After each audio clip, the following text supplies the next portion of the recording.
Many players claim to know the symmetric diminished scale on the guitar, but what you see when they play it is they just know a few licks, the scale up and down, and some sequences in it.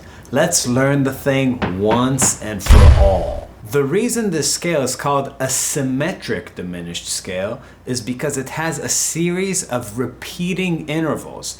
Unlike a major scale where every time you set a new tonal point, you get a completely different set of intervals, this one only has two modes, the one starting on a half step and the one starting on a whole step. The first thing we're going to have to do is understand why this scale works over dominant chords. We're going to do all of our examples in the key of A.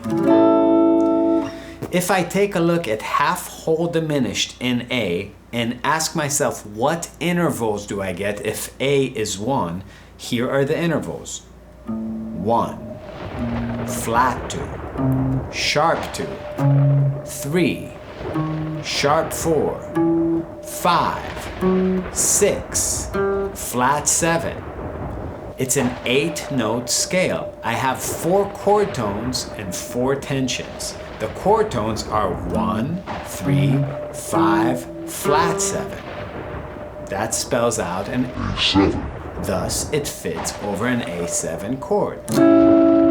I have 4 tensions in there, and the best thing to do is to see how they're situated between the chord tones. So between the root and the third, I have a flat 2 and a sharp 2. Between the third and the fifth, I have a sharp 4. Between the fifth and the flatted 7th, I have a 6. Another way you can think about this mode is that I have one tension that's a half step above the root, a neighbor tone, and then an approach note to every chord tone of A7 except for the root, the third, the fifth, and the flatted 7th.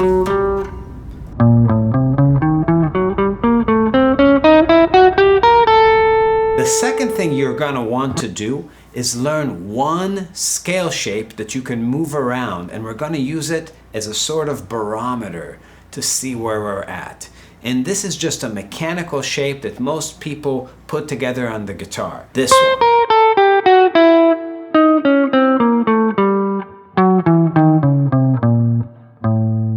Now I broke it up rhythmically into chunks of 6 notes on sets of 2 strings because those are the visual patterns and it's sort of easy to see them. Chunk 1, chunk 2, and chunk 3. If you play it ascending, you start that pattern a whole step above the root. So play the root and then start it.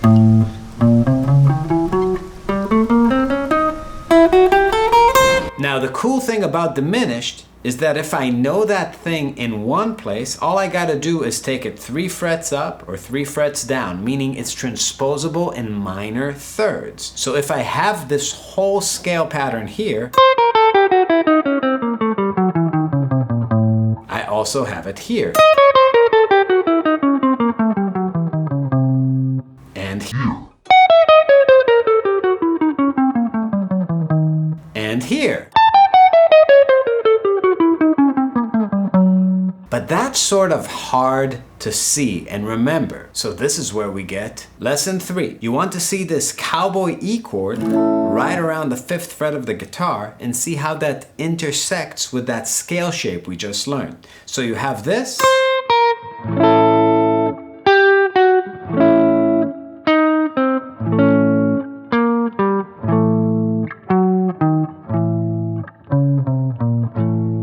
Because this scale is completely symmetric in minor thirds, anything I do here, I can drop a minor third down or up. And this is how I slice up the neck into 4 chunks. The one built from the root,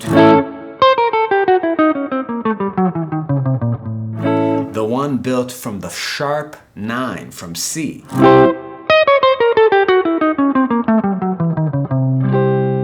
the one built from the flatted 5th, and finally the one built from the 6th.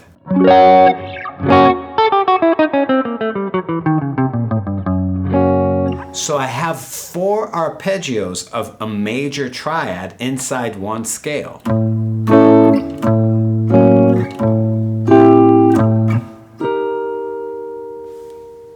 They can also be dominant chords. So I can play an A7, a C7, an E flat 7, and an F sharp 7.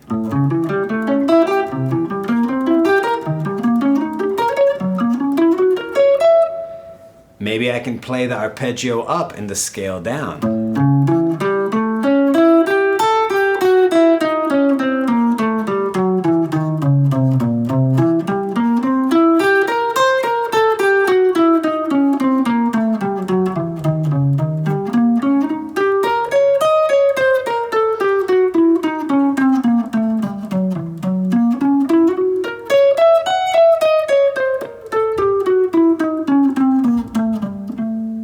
If this is already overwhelming, get the practice pack on our Patreon. It's $5 for the subscription. You'll get all the information you need tabbed and notated for you.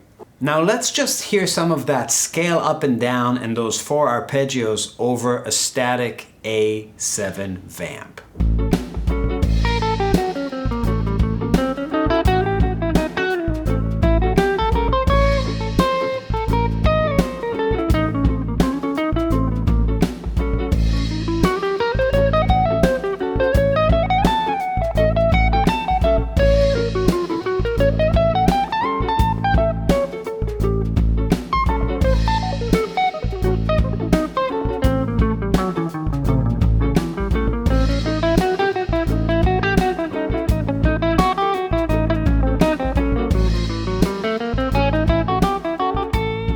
Now lesson 4 is when we take those shapes that we used in parallel and learn to see them all inside a box. And we're going to use caged shapes for that. So it's not really caged, it's more like EGAC, E, G, A, C. And the D shape is sort of like the C shape, so we're eliminating it. You see that shape inside the C shape. So if you have no idea what caged is, that's not going to be easy for you. But let's assume that you do. So here's a cowboy E shaped on the A. Now we're going to take that C major and try to see it inside that box by using a G shape for it, right? An open G right here on the 8th fret. So think about that like a G shape built off the sharp 2 of A. So here's that A shape. You're going to have to see it in relation to the root. You have to memorize that relationship. It's a sharp 2nd or a flatted 3rd away,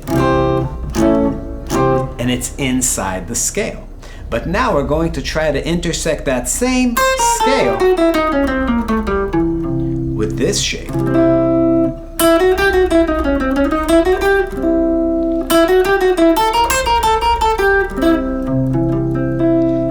Now alternating into this original shape. So now you have the sound of a little bit of changes inside your line, right? You have A7, go into C7. And you can always go to linear playing inside the scale as the template that both of these shapes emerge from. But there is more. Here is the A shape, E flat.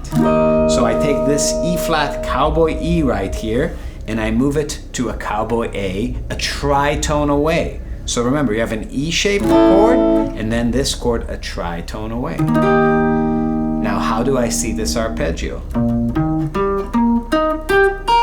If I make it a dominant, so I can alternate A7, E flat 7. I can alternate all 3, go A7, C7, E flat 7. And the final one is built off the 6th degree. You can build 2 shapes off that 6th degree, a C shape or a D shape if you move it to the D string. Up to you. The C shape is easier to see. Now, the idea is simple. All you want to do is intersect each one of these shapes with that original scale shape. That's the E flat. Here's the G flat, the one built off the 6.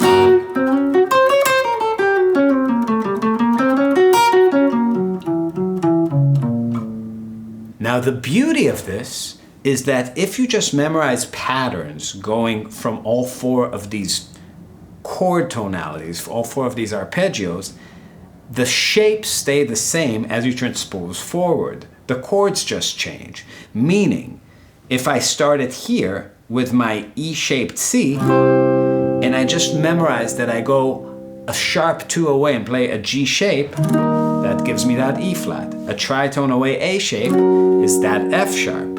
The chord off the 6 is my A chord, the root. This happens again from the E flat, and it happens again from the F sharp.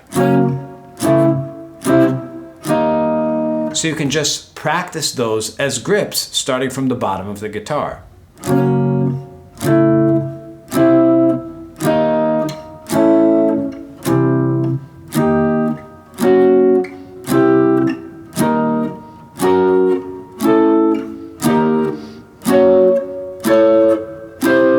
Or as arpeggios.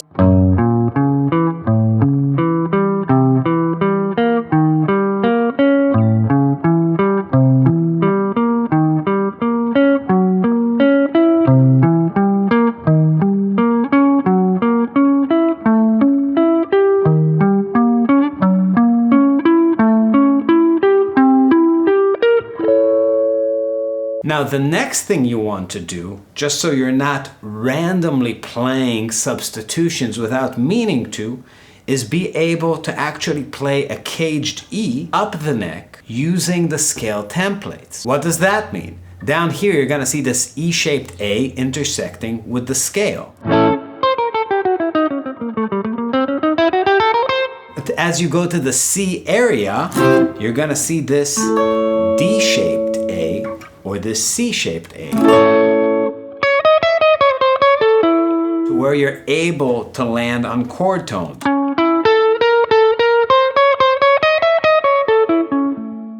As you go up from here, you're going to try to see this A-shaped A around this E-flat box.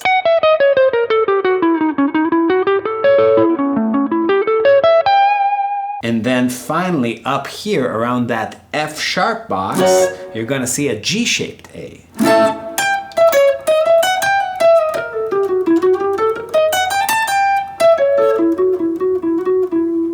Let's see the difference between those two approaches. So one of them I'm sort of playing randomly, using random substitutions, creating a lot of tension. And the other one I'm gonna try to really keep that A7 sound in the center of my lines and just use the diminished sounds as color.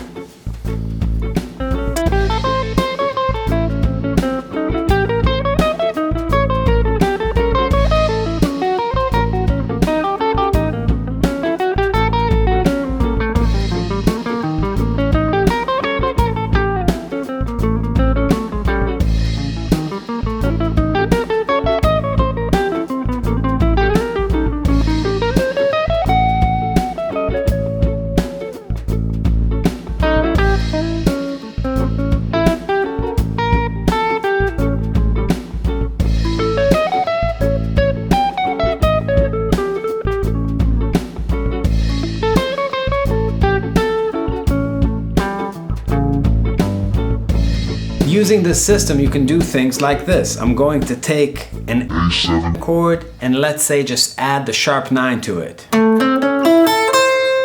I'm gonna do that on C, E flat, F sharp. Now I'm gonna try to see that all in my original box. So how do I do that? If I just take this lick and find it in my next box over that C shape, and transpose it down 3 frets, I have it over the G flat chord. Now I can mix these two sounds.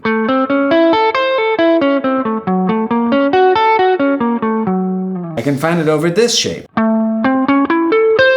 And now I can transpose it down a tritone to that E flat. And now I can use it with the original. Finally, I can find it over the G shape up here. And I can transpose that all the way down to start on C. And now I have these 4 unique shapes really outlining the different substitutions over that A root. Check it out over the track.